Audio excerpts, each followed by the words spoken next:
It's 5 p.m. here in Lagos, Nigeria. Time for the world today. Here are the headlines. British Prime Minister Keir Starmer holds an emergency cabinet meeting on the humanitarian situation in Gaza. 4 people killed after a gunman known to authorities opens fire at an office building in New York. Plus,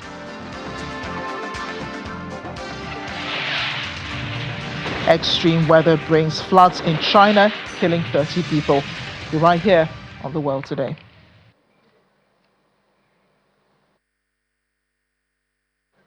Hello everyone, I'm Amarachi Ubani in Lagos. The UK Prime Minister Sir Keir Starmer is taking a break from hosting the US President Donald Trump to hold an emergency cabinet meeting on Gaza. It comes as Hamas's health ministry says more than 60,000 Palestinians have been killed in the enclave, including 112 in the past 24 hours. The meeting is taking place at number 10 Downing Street. There's a lot of pressure on the Prime Minister to recognize Palestine as a state following France, which has recognized the state of Palestine. The UK government's position is that they will do what they will do is part of a peace process at a time when it would have the most impact. In the meantime, the UN-backed Monitor has issued an alert saying the worst-case scenario of famine is currently playing out in the Gaza Strip. There is a lot of pressure from British Jewish organizations calling on the UK government to hold ties and support for Israel amid the deepening hunger crisis in Gaza. They were outside the office of the Foreign Ministry on Monday, banging pots and waving Palestinian flags, holding signs against genocide and starvation. The protesters also criticized the British government for taking advantage of the British Jewish community, using them as an ideological shield.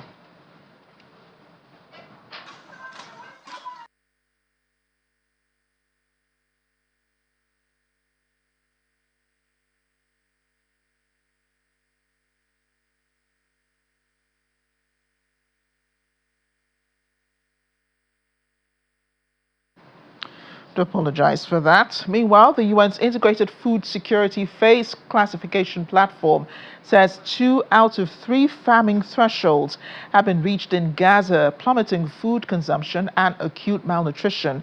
In its recently published report, it says there is mounting evidence that widespread starvation, malnutrition and disease are driving a rise in hunger-related deaths, which is the 3rd famine indicator.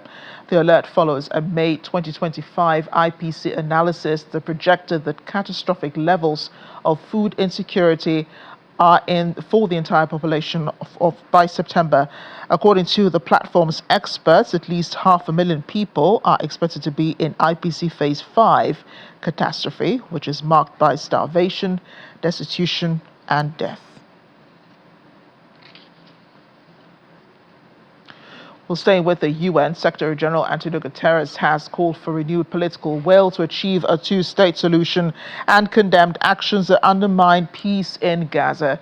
He maintains that the 2-state solution remains the only viable and legal framework for peace, with Israel and Palestine living side by side in peace and security, based on pre-1967 borders, and with Jerusalem as the capital of both states. He also emphasized that both must be independent, democratic, and fully recognized by the international community.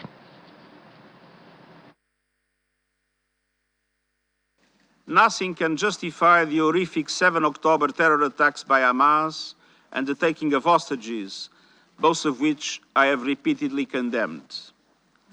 And nothing can justify the obliteration of Gaza that has unfolded before the eyes of the world. And the support, as expressed in a Knesset declaration voted last week, for annexing the occupied West Bank. Let's be clear. The creeping annexation of the occupied West Bank is illegal. It must stop. The wholesale destruction of Gaza is intolerable. It must stop. Unilateral actions that would forever undermine the 2-state solution are unacceptable. They must stop. These are not isolated events.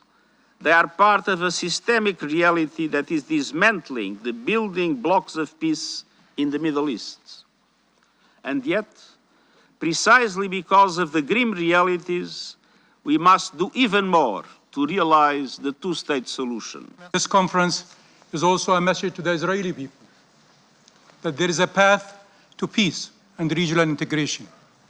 It will be achieved through our independence, not our destruction, through the realization of our rights, not their continued denial, that Palestinians are not condemned to perpetual occupation and exile, and Palestinians and Israelis are not doomed to be at eternal war, that there is another way, a better way, that leads to shared peace, shared security, and shared prosperity in our region. Hamas must end its rule of Gaza and hand over its weapons to the Palestinian Authority. And we stand ready to invite regional and international forces to be deployed in full coordination with the State of Palestine as a part of a stabilization and protection mission. And for the Kingdom of Saudi Arabia, normalization with Israel can only come through the establishment of a Palestinian state. That position remains the same, and it is based on a strong conviction that only through the establishment of a Palestinian state and only through addressing the legitimate rights of the Palestinian people to self-determination can we have sustainable peace and real integration in the region. Let's segue now into politics and trade in Europe. Leaders from two of the largest economies, Germany and France, have held reactions to the U.S.'s latest trade deal with the European Union. German Chancellor Friedrich Merz said the agreement would substantially damage his nation's finances, while French Prime Minister François Bayrou says it was tantamount to submission. The reaction has been downbeat across the bloc, though several capitals acknowledged signing an uneven deal which was worth it in order to avert an all-out trade war. It will see a 15% rise on most EU exports to the US, half the rate threatened by Trump, in return for Europe buying more American energy and slashing taxes on some imports. Following private talks at Trump's Turnberry golf course in Scotland, Ms. von der Leyen, the European Commission president, described the agreement as a huge deal, while Trump said it would bring the US and EU closer together. The deal will require the approval of all 27 members of the EU. Each of them have different interests and levels of reliance on the export of goods to the United States, while no member state indicated it intended to block it from coming into force. There was little celebration among European leaders after it was signed.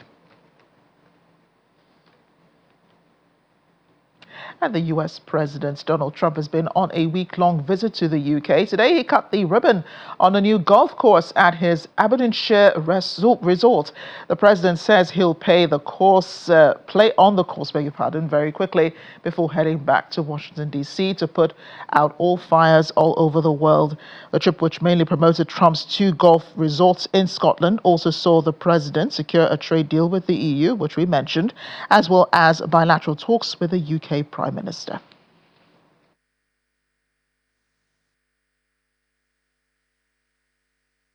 The area has given us, they've really welcomed us. If you remember at the beginning, it wasn't quite a welcome, but it wasn't bad. But with time, they've liked us more and more now. They love us and we love them. They've really put it out and they know how good this whole complex is. It's Trump International. We have the first course, which we call the old course, and the second course, which we call the new course, because that's the best way to describe. Anything else gets too complicated. They look forward to playing it today. We'll play it very quickly, and then I go back to D.C., and we put out fires all over the world. We did one yesterday. As you know, we stopped a war, but we've stopped about 5 wars. So that's much more important than playing golf. As much as I like it, it's much more important. I wanted that it couldn't get zoned. It was an impossibility. And Sean Connery said, let the bloody bloke build his golf course. Once he said that, everything came into line. John and I were talking about it last night. Everything came into line. I want to thank, by the way, the Prime Minister was here last night and was really very gracious and loves the place, loves the area. So I just want to thank him very much for coming. and we gave him a little preview, and it was really very nice. And we just signed a very big deal, as you know, with the European Union, but also with the United Kingdom. The United Kingdom was a week before, and it's a very big deal and a great deal for the country, and it's a great deal for everybody. So I just want to thank him and everybody that worked so hard on it. They've been trying to get it done for 12 years. We got it done, so somebody did a good job. U.S. President Donald Trump, and while he enjoyed his new golf course, dozens of protesters gathered in the village of Balmady in Aberdeenshire, denouncing his visits. They chanted and held banners calling on the government to deport the U.S. president. Demonstrators expressed strong concerns about British Prime Minister Keir Starmer's decision to welcome his U.S. counterpart, citing the policies implemented by the Trump administration since he took office. If he was a friend of Scotland, he'd be a friend of all Scots. And, you know, as a Scottish person who is both trans and disabled, I don't feel he's been especially friendly towards me. Keir Starmer was elected to be the leader from Labour, a party that is in theory supposed to be left-wing, and yet here he is cuddling up to one of the most right-wing world leaders we've ever seen. If anything, I think it just proves that he's more politician than person at this point. I just think it's really important to speak out for immigrants. Like, by and large, we're hardworking, good people with families that we just want to take care of. We're not criminals. Like, you know, Trump said, oh, they're not sending their best, they're sending the rapists. Well, look who America sent today. It's not our best. We are sending our rapists. So, sorry, Scotland. His policies towards immigrants, his policies towards working people are only there to serve the rich in his country and globally. He doesn't care about anyone other than himself and his friends and anyone that can make money for himself. Our grandparents and our families fought against fascism. They made the ultimate sacrifice to make sure that we would have the freedom to live in a world that defines our social relations by love and solidarity rather than hate. The man's effectively a Nazi. What he's doing is effectively Nazism, and that doesn't align with any Scottish values. You know, we're a left-leaning, liberal, tolerant society. We welcome people of colour. We welcome people with different gender identities and gay people. We welcome all the people that he is persecuting. What he stands for is not what we stand for, and I'm proud to be Scottish. I sound English, but I've lived here for 20 years.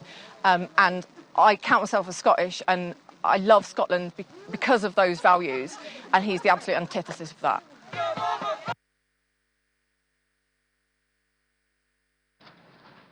Let's bring in international affairs analyst Stephen Hayes, who joins us from Washington. Stephen, great to see you, and thank you for joining us on the program. The U.S. president was in the U.K., mainly, of course, to open his golf course, but he could not get away from the politics back home, one of which, because we've been monitoring since he got into the U.K., the Epstein files, which, of course, U.S. media was, awash with journalists asking him at every opportunity about the release of the Epstein files and when they will be released and whether he's in the Epstein files, and reports of some media organizations digging in and bringing out some never before seen pictures and even information about the Epstein files. Why is President Trump trying to divert attention from this? Well, obviously there's something in there that he's protecting, and why he's protecting it, I think, is the big question. And by doing that, he's just creating more questions around the very issues that he doesn't want people to ask about. So he has had a Florida judge, even though he has said he wants them released and has asked they be released. He had a Florida judge that was appointed by Trump, has kept them from being released in Florida, where the cases that involve Epstein are held.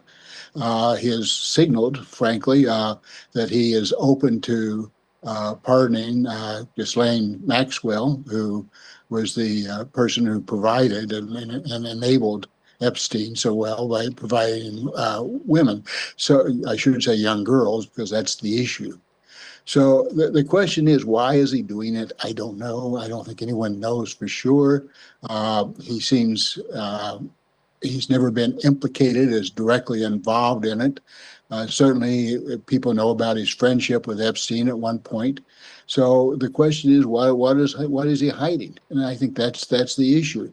It's natural that anyone, even his supporters now, would be asking that. We just don't know. And the fact that he's sitting on this and his minions are also not allowing it to come forth. And for instance, the Speaker of the House has moved the vote that's been proposed to next September rather than before Congress adjourns. So there's a stalling technique on this, obviously. Yes, and the journalists in Scotland did not want this to go away. They asked a lot of questions about the Epstein files, Trump thinking he had escaped that in the United States. But let's talk about the trade deal now between the US and the EU. 15% tariff on most EU exports to the US in return for Europe buying more American energy and slashing taxes on some imports. The EU Commission President, Ms. von der Leyen, did say this is a huge deal, but France and Germany do not think so. Why do you think that is? Well, I think it's because the 15% tariff is going to be an increase on key items that are manufactured by France and Germany, particularly automobiles and pharmaceuticals. That's hundreds of billions of dollars in business. So a 5% increase, that is above Britain, is going to have significant impact on pricing. So they're going to be at a disadvantage with their competitors in England who have a 10% tariff now. But again, these are signed deals, but they're not approved deals. The EU has to approve. The members of the EU have to approve this, and there's certainly a question of whether that will happen, given that France and Germany are opposing it. And then also the U.S. Congress has to approve it. It's probably more likely, given the rubber stamp that Congress has become, that Congress would approve the deal. But I think it's still a long way. And then the other aspect of this is that no one's really sure what are all the items in the deal. As U.S. Senator Tillis from North Carolina said, who's a Republican, by the way, before he approves anything, he wants to see what's in the deal, and he hasn't seen what's in the deal yet. No one really knows. Yeah, but is this really a huge deal, like Ms. von der Leyen says? Is it a huge one compared to how much trouble the EU and the United States have gotten into trying to get here? I mean, just a few weeks back, both were throwing punches at each other. The EU ready to slam its own import tariffs on US products, and the US ready to increase tariffs on EU products. In fairness, I think it is a potentially big deal in the sense that it does give the U.S. a greater advantage on this side. So it becomes a bigger deal on the U.S. side. It is a big deal, of course, to the president, who makes everything a big deal, regardless of whether it is or not. But I think what also has to be taken in consideration and has affected the talks. In any talks, there's other things that are not necessarily on the apparent agenda that have to be discussed, and one of that is security. And Europe is dependent on the United States for its security, like it or not. And so that makes it a big deal that the U.S. and EU can come to some agreement, at least temporarily. And I think from the EU standpoint, at least this forestalls an immediate friction, a return to the friction of 3 months ago. So it's a big deal in that regard, but how big of a deal, I think, remains to be seen. Yes, just like every other economic policies of either side. Now, the British Prime Minister, Sir Keir Starmer, is holding an emergency meeting on Gaza. There are serious concerns about hunger and starvation in Gaza. Several groups have pointed to this. Even the United Nations is concerned about it. He's also under pressure to publicly acknowledge Palestine, the state of Palestine, which would be would this be a strong move, you think, serious consideration for the UK Prime Minister? Do you think that the UK should recognize a state of Palestine just as France has?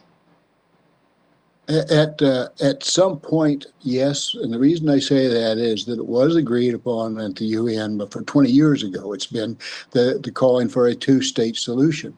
The United States has generally supported a two-state solution verbally, not behind the scenes so much, and basically UK has stayed the same. The question is, as the Secretary General stated in the film that you showed right before this interview, the question is it going to be a democratic state? Is Hamas going to remain in control? I think there's validity that Hamas is a terrorist or has become a terrorist organization. It doesn't allow its people to vote and so forth. So there's got to be things that worked out. But more importantly, right now, there has to be some significant movement to ending the starvation in Gaza. There's clearly starvation. There's no doubt about that, despite Prime Minister Netanyahu's denial of it. It's not entirely, or even perhaps not even partially, caused by Hamas. And so there has to be immediate steps taken to end that. Otherwise, we're all going to sit and watch 2 million people starve to death, frankly. That's unacceptable. And President Donald Trump did deviate from the rhetoric that the Israeli Prime Minister Benjamin Netanyahu did give about the situation in Gaza. Netanyahu says there are no people starving in Gaza, but the U.S. president did deviate from that, saying he's seen pictures of hungry people, hungry children in Gaza. And I know that, the U.S. does support a two-state solution, but, given what President Trump has also said recently, he's given his support to the Israeli Prime Minister for the idea of forces to go after Hamas as much as possible. Now, this would mean and might require more deaths in Gaza and also might require more destruction in the enclave. How do you compare what Trump says with what's the support that he's providing with the Israeli government? In fairness, I suppose, to President Trump, our stated policies towards the Middle East and towards the Palestinian state have always been different from our actions behind the scenes. We've always tended to stall out the decision. We've supported Israel constantly on this. There's some good reasons to do so in some ways from a geopolitical standpoint, but the disconsonance now between the dissonance, I should say, between the stated and the real position needs to be bridged. The fact that President Trump has finally said that there is starvation does at least acknowledge that. It does put some pressure on Netanyahu. How much real pressure that President Trump is going to put on him is another question, but clearly further starvation is going to reflect more and more directly on the U.S. support of Israel as well. I am not advocating that the U.S. does not support Israel. I think we have to support Israel in many ways, but there are very positive ways to exhibit support, and there's very negative ways. So I think that's going to have to be resolved and resolved very quickly, because we have reached near the final points of starvation in many people, and that's got to be resolved. If you do look at the pictures from Gaza, there are horrifying pictures of children with kwashiorkor, all malnourished. It is quite reminiscent of us here in Nigeria, where people have come out of the Biafra civil war. There were also similar pictures of children being malnourished, some of them having been left to die. Do you think that the U.S. president should put pressure on the Israeli government to also open up the borders to allow in more UN aid trucks so that more people can be reached with emergency services?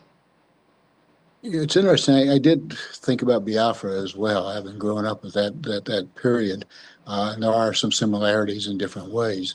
But yes, to answer your question, the borders have to be opened up. How else are they going to get the food in? Airdrop is insufficient. The airdrop that was given yesterday, shown yesterday, was stated that perhaps not even a full truckload was delivered, and you need hundreds of truckloads right now to end that. So the only way that I think will end starvation right now, or end the threat of starvation, is open the borders. You've got to have those trucks in. So I think that's probably more of the debate on in UK right now is less on recognition, although that's got to be part of their discussion going on right now. But what steps do we take to get food in? Because those steps have to be taken. Stephen, thank you so much for speaking with us. Appreciate your time on the program today. Thank you. An honor as always. Thank you. Stephen Hayes in Washington. Coming up after the break on The World Today. Hours after agreeing a ceasefire, Thailand accuses Cambodia of violations. Stay with us.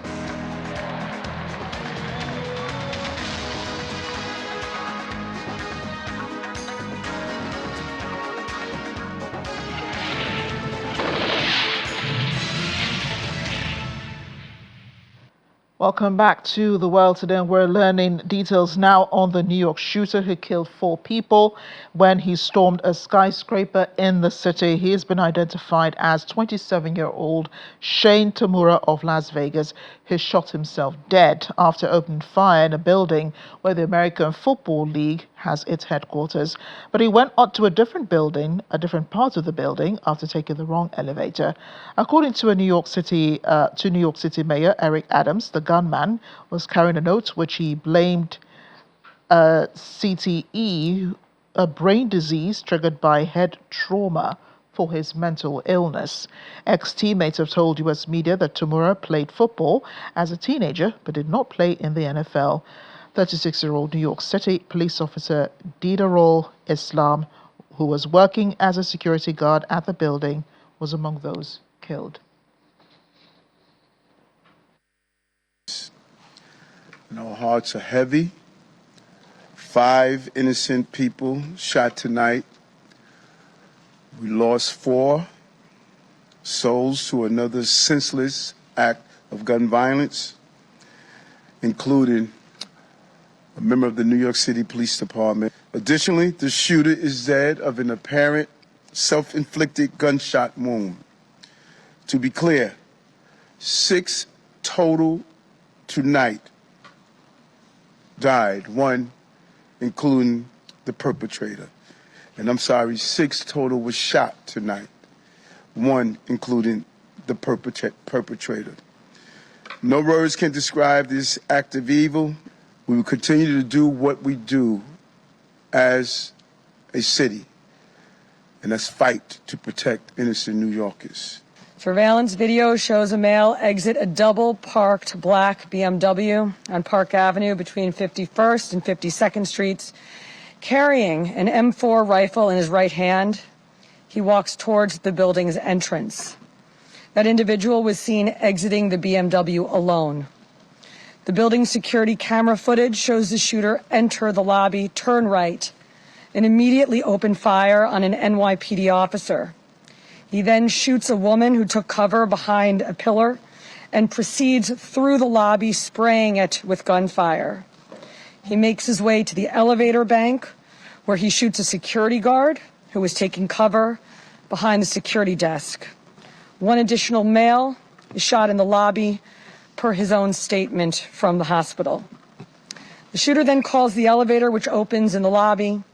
A female exits that elevator, and he allows her to walk past him unharmed. He goes up to the 33rd floor, which is route and management, and begins to walk the floor, firing rounds as he traveled. 1 person was struck and killed on that floor. He then proceeds down a hallway and shoots himself in the chest. I want to be very clear. We believe this to be a lone shooter, and there is no longer an active threat to the public. Our job as police officers is to be there for this family, to support them in any way that we can, to come together as a city, to be there for these families of the victims.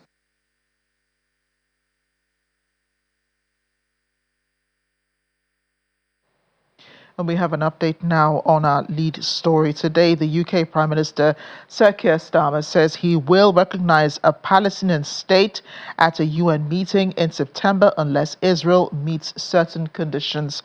The Prime Minister had been in an emergency meeting with his cabinet over the situation in Gaza, the malnutrition and the starvation going on amongst women and children. He says a recognition will happen unless the Israeli government takes substantive steps to end the appalling situation in Gaza, including a ceasefire and a commitment to a long-term peace process.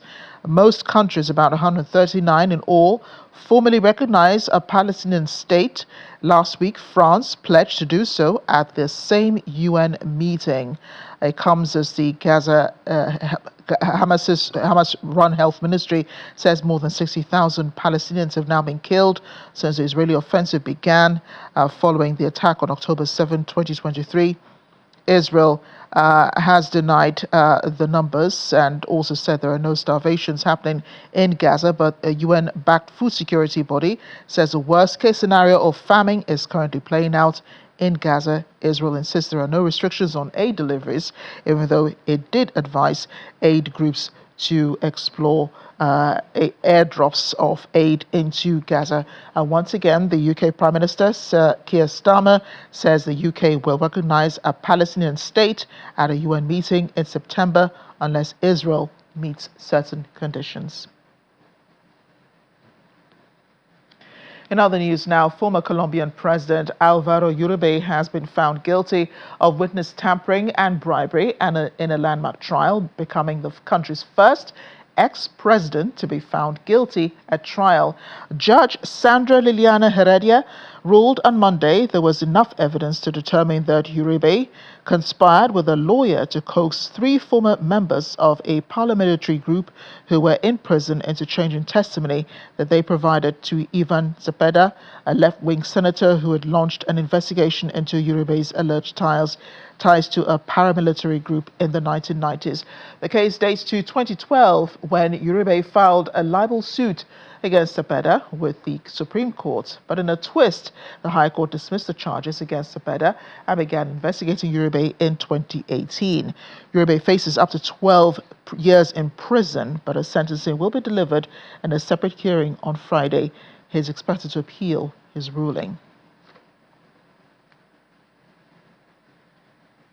A former UK leader for the Reform Party, Nigel Farage, launched a blistering attack on the government's Online Safety Act, with the party accusing ministers of driving children onto the dark web and censoring free speech for adults during a party broadcast from London earlier this morning. It came after the government's technology secretary, Peter Kyle, suggested Farage and his team were siding with sex offenders like the late children's BBC TV star Jimmy Savile. Farage called that absolutely disgusting. Reform UK's Department of Government Efficiency head Zia Yusuf said the legislation to enforce age restrictions would drive children towards VPNs to mask their identities online, and the social media companies would overregulate due to possible punishments. Oh, absolutely disgusting that is almost beyond belief. Just how low can a Labour government sink in its desperation? Yes, of course, they're in trouble. They're well behind us in the opinion polls. But frankly, to say that I would do anything that would in any way aid and abet people like Jimmy Savile is frankly just, it's so below the belt, it's almost not true. But all of this is, of course, deflection. Deflection because we were told from the very start, and by the way, it's not the Labour government that have passed this legislation, it was the previous Conservative government that have passed this legislation, which is why you've barely heard a squeak out of them. But if it's designed to protect children, then I sense it may very, very well have been drawn up by people who don't know what they're doing. I did ask Peter Kyle for an apology, but he's gone out on X and he's not going to back down in any way at all. So there we are. You know, if you want to overturn the Online Safety Act, you're on the side of predators. It's as simple as that. In fact, my worry, our worry as a party, is that in fact what this will do is spend far more time regulating what adults can say. Oh, and by the way, isn't it ironic that 16 and 17-year-olds will now find it impossible to access all sorts of material on the internet, including current affairs and politics, and yet Labour want to give them the vote. At least 25 people have been killed across Ukraine in overnight and early morning Russian airstrikes. They hit a prison and a hospital.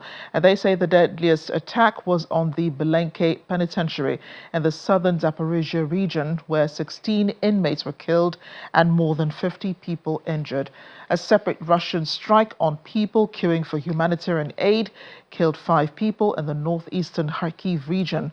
3 people, including a pregnant woman, were killed in the central Dnipropetrovsk region. Another casualty was reported elsewhere in the region. Ukrainian President Volodymyr Zelensky says Russia must be forced to stop the killings and make peace via tough sanctions. This morning, the Justice Ministry said 4 glide bombs hit the Belenke penitentiary shortly before midnight, destroying the dining hall, administrative headquarters, and quarantine area. Moscow says it's noted U.S. President Donald Trump's decision to cut its deadline on a Ukraine ceasefire from 50 days to 10 or 12. Spokesperson Dmitry Peskov said his country would continue to pursue what he calls its special military operation despite Trump's new deadline. It comes as Ukrainian President Volodymyr Zelensky praised the U.S. president for his express determination in calling for a shortened deadline in making progress for an end to Russia's war in Ukraine. Now, in his nightly address, Zelensky again praised Trump's particularly significant statement in light of Russia's constant attempts to inflict pain on Ukraine through airstrikes on its cities. Ukraine, he said, saw the imposition of tough sanctions on Russia as a key element in ending the war.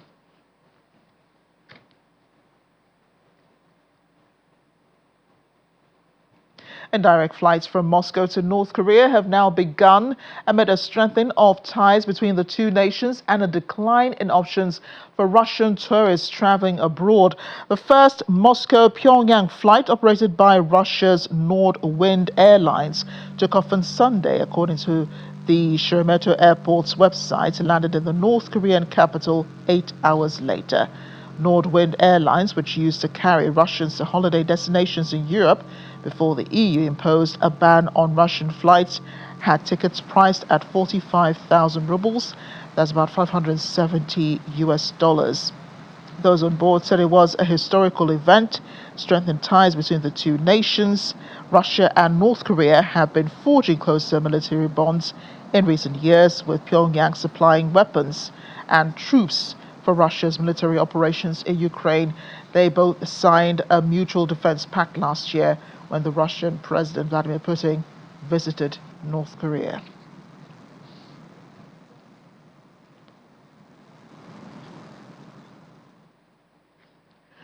To disaster in China as floods ravaged through the north of the country, leaving 30 people dead and forcing the evacuation of more than 80,000 others. Caused by heavy rains, they've ravaged roads, houses, and comes as China deals with a summer of extreme weather. Record heat waves hit the eastern region earlier this month, while floods swept the country's southwest. Against the backdrop of the massive floods in northern China, President Xi Jinping has called for all-out rescue efforts and told authorities to prepare for a worst-case and extreme scenarios.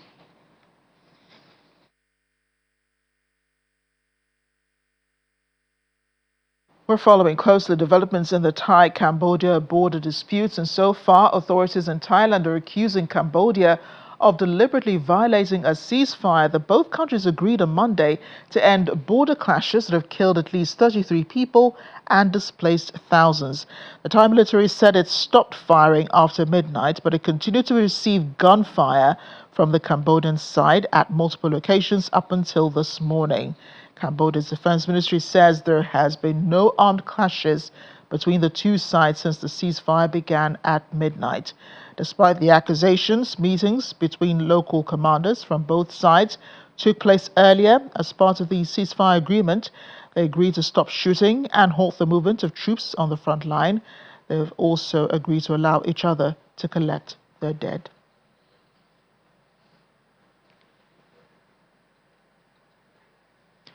The ongoing conflict between Thailand and Cambodia having a major impact on Cambodia's tourism sector. Safety concerns prompting a decline in international arrivals and local businesses grappling with severe financial losses. Although Cambodia has set a target of attracting 7.5 million international visitors in 2025, tourism workers in Siem Reap, home to the renowned Angkor Temple complex, are already reporting a sharp drop in footfall and revenue. Footage filmed on Sunday shows noticeably fewer tourists in Angkor Wat, with souvenir shops and food courts standing largely empty. Despite the fact that the conflict is geographically distant from key tourist destinations, it has nonetheless cast a shadow over the sector, contributing to a growing sense of caution amongst travelers. That didn't change my travel plans. The immediate danger that while there is a conflict, feel a little bit removed from it when it is more at border. And even just speaking to some locals then as well as a tourist, that we know that they don't really target tourist areas because, again, one of the really sad parts about it is that that gets even more media attention. We are not scared. We are of course worried, and we keep ourselves updated as much as we can. So in case things get really worse, we are gonna consider to change our plans. But otherwise, no, we won't leave the country earlier than planned. Of course, it's not good for now. Yeah, not many international tourists. Only the local people. Like I told you, that it just come for safety place. Yeah. Before we came to Cambodia, we weren't aware of the conflict. We were only aware of it when we arrived in Phnom Penh. We saw it on the BBC News app, so we didn't realise that the conflict had started 6 weeks ago.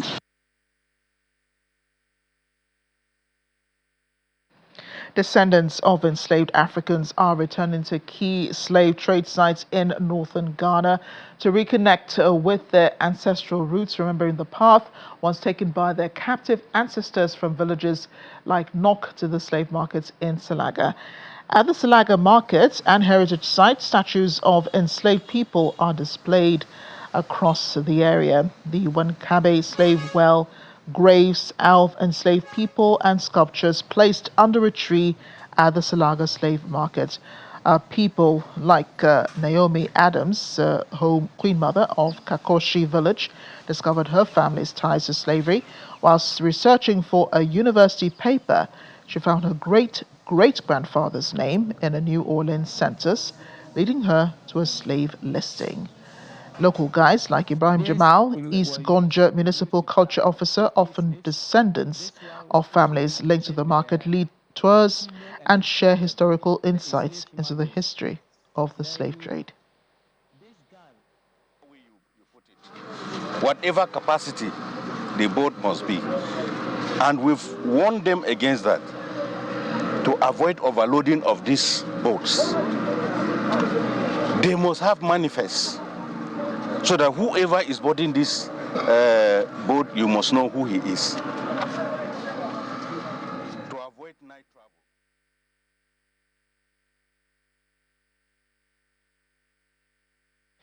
I'd apologize for bringing you the wrong soundbite, but we're off on another break on The Well Today. Still ahead.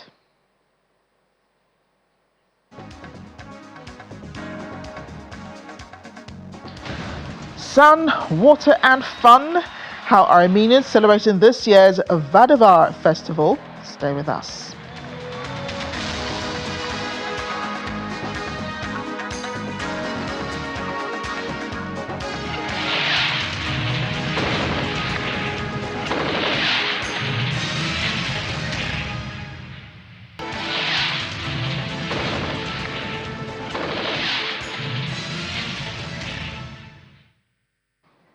Nigerians still reeling from the return of the Super Falcons, the winners of the 10th WAFCON Championship in Morocco. But the country is still in its winning streak, amassing over 100 medals at the 14th African Arm Wrestling Championship in Abuja. Emerging as the standout performer, several representatives as representing athletes won 28 gold, 35 silver and 38 bronze across both left-hand and right-hand events. More than 20 African countries competed on the final day of the competition. Arm wrestlers warmed up, fans cheered from the stands, and intense bouts unfolded across multiple categories. There they are. Victorious competitors were seen receiving medals and certificates from the podium, while jubilant teams celebrated the trophies in hand. It's cool, it's going smoothly, it's moving smoothly. And just for the referees, just have some problems with referees. Cameroon national team and international team Cameroon, we are very great. We are very successful in this competition. And we are going to continue to bring more medals. Now we are much better and stronger with previous performance. And the number too, we are in numbers. Because unlike before, we can only go with like 10, 15 athletes. But now we came here with over 120 athletes, and it's a good one for us. My opinion about the championship is that this is the first time that we are having 20 countries in African Championship in arm wrestling. And it's a huge one for Nigeria because we brought a new athlete and even other countries too, like Benin. This is the first time they are coming with the largest number that I've seen. And it's a good one. We thank Almighty God for giving us talent, young talent that have showcased what they have to give for the country, and we've done that excellently well. I'm happy for them. I'm happy for our great country.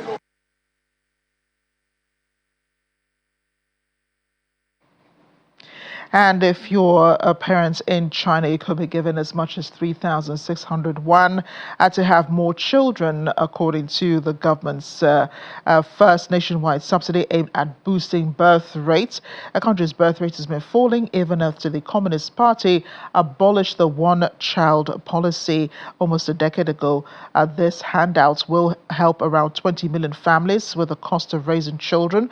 Several provinces across China have already begun implementing some form of payouts to encourage people to have more children as the world's second largest economy faces a looming demographic crisis. A scheme which was announced yesterday will offer parents a total of up to 10,800 won per child. The policy will be applied retroactively from the start of this year. Families with children born between 2022 and 2024 can also apply for partial subsidies. We're ending the bulletin on a fun note, and we're off to Armenia, where people have been taking advantage of the sun as well as the weather to have water fights. There they are. Thousands of locals and tourists were very sure of that in Yerevan, celebrating Armenia's iconic Vadavar festival with the traditional mass water fight. Well, this is an all-out war, so as much as you can, get those waters in those containers and splash on your neighbor. You see them splashing at the capital Central Square, and participants joining from all over the world.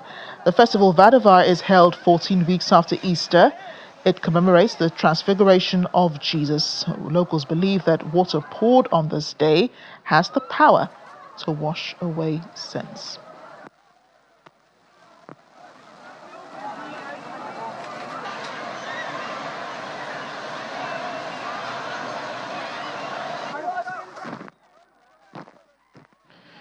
Yeah, I need a lot more water to wash away sins. Thanks for watching The World Today. I'm Amarachi Ubani.